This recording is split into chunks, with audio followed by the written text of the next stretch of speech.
வணக்கம். ஓம் தொலைக்காட்சி செய்திகள். செய்திகளுக்காக இணைந்திருக்கும் நான் ரோஹிணி அருந்தவச்செல்வம். தேய்பிறை அஷ்டமி வைரவர் வழிபாடு தொடர்பாக இந்து மத குறிப்பீடாதிபதி விளக்கம் அளித்துள்ளார். எதிர்வரும் 13ஆம் திகதி திங்கட்கிழமை தேய்பிறை அஷ்டமி திதியன்று காவல் தெய்வமாக போற்றி வழிபடும் வைரவ பெருமானுக்குரிய சிறப்பான நாளாகும். தேய்பிறை அஷ்டமி தொடர்பாக சர்வதேச இந்து மத குறிப்பீடாதிபதி சபரிமலை ஸ்ரீ சாஸ்தாபீட குரு முதல்வர் மகாராஜா ராஜகுரு ஸ்ரீ ஐயப்பதாச சாமசிவ சிவாச்சாரியார் இவ்வாறு விளக்கம் அளித்தார்.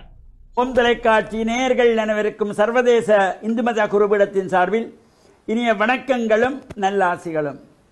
வருகின்ற திங்கட்கிழமை தேய்பிறை அஷ்டமி. இந்த பைரவ பெருமானுடைய வழிபாடுகள் செய்வதற்கு ஒரு சிறப்பு.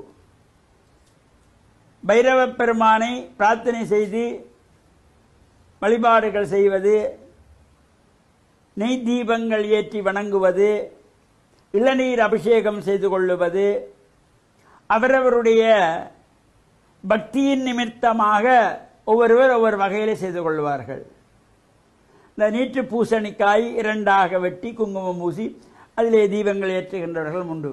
இது ஏற்றலாமா என்றால் பக்தி அடிப்படையிலே அவரவர் செய்வதை யாரும் தடுக்கின்ற உரிமை யாருக்கும் இல்லை. ஈத்துக்காயிலே விளக்கேற்றுவார்கள், தேங்காயிலே விளக்கேற்றுகின்றார்கள், தேசிக்காயிலே விளக்கேற்றுகின்றார்கள். அவருடைய விருப்பம், அவருடைய எண்ணப்படி, நம்பிக்கைப்படி அந்த பிரார்த்தனைகளை அவர்கள் செய்கின்றார்கள். எனவே அந்த வகையிலே இந்த பைரவ பெருமானுக்கு இப்போ நெய் விளக்கு யாரும் ஏற்றி வழிபாடு செய்யலாம். நெய் விளக்கு ஏற்றி வழிபாடு செய்கின்ற பொழுதும் சிகப்பு நிறத்திலே திரி போட்டுக் கொள்வார்கள். அவ்வாறு செய்து கொள்ளலாம். வடமாலை, பைரவ பெருமானுக்கு வடமாலை சாத்தி வழிபாடு செய்வது, பொங்கல் வைத்து வழிபாடு செய்வது, இவை எல்லாமே ஒரு சிறப்பை தருகின்ற வகையிலே அமையக்கூடியது. இந்த அண்ட சராசரங்களையும் ஆளுகின்ற ஈசனே பைரவராக, இந்த பைரவ மூர்த்தமாக தோற்றமெடுத்தார். ஒரு சமயம் இந்த பிரம்மதேவனுக்கும் 5 தலைகள் ஆரம்பத்திலே இருந்தது. சிவனுக்கும் 5 தலை, பிரம்மனுக்கும் 5 தலை. அதனாலே சிவனுக்கு ஒரு ஆணவம் வந்ததாம்.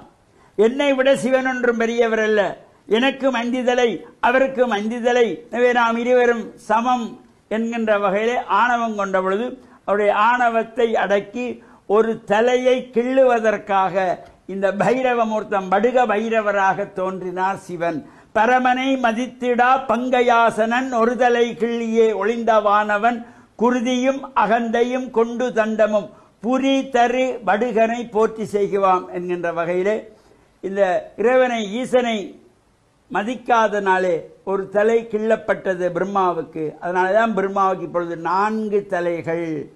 எனவே இந்த பைரவ மூர்த்தம் சிவனுடைய மூர்த்தம்தான் பைரவருடைய மூர்த்தமும்.